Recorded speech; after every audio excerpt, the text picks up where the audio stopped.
In this video, we're going to be tackling some major and minor triads, in other words, chords.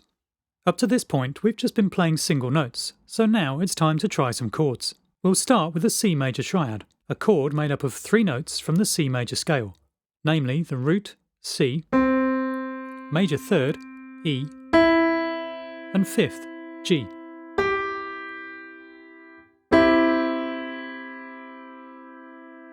This can be played without moving from our basic starting hand position shown in the previous video. Thumb on middle C, middle finger on E, and little finger on G.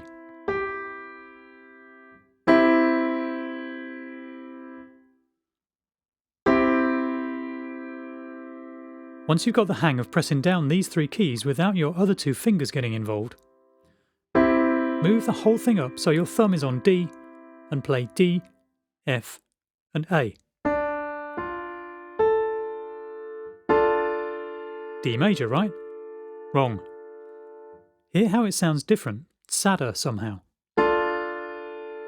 That's because you're actually now playing a D minor triad, made up of D, the root, F, minor third, and A, fifth.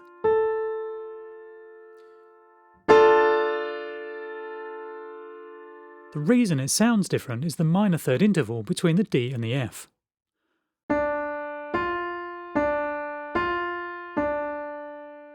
The quality of the third, major or minor, determines whether the triad itself is a major or minor chord. In the case of D minor, the F is a minor third above the D, which gives it that sad minor sound. To make it a major third, we need to move the third finger a semitone up to F sharp. Try it now to play D, F sharp, A, D major. So, just as there are formulae for constructing major and minor scales, the same goes for building major and minor triads.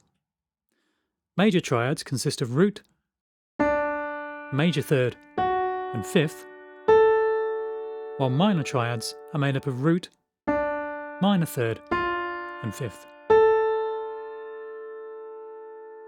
Try it with an F chord.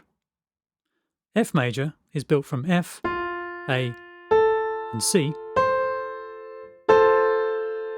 while F minor is made up of F, A flat, and C.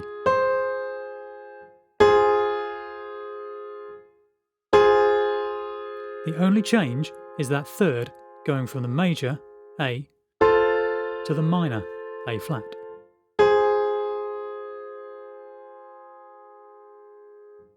So far we've looked at how to play each chord with the thumb on the root note, but there are actually 3 different ways to play each triad, depending on which note you put your thumb on. Let's go back to our C major triad for a second. As played previously with our thumb on the C, middle finger on E, and little finger on G, we're in what's known as root position, with our thumb on the root. To get what's called the first inversion of C major, we need to move the thumb to the next chord tone up, E. The G is now covered by the index finger, and the little finger moves to the next C note up, E, G, C.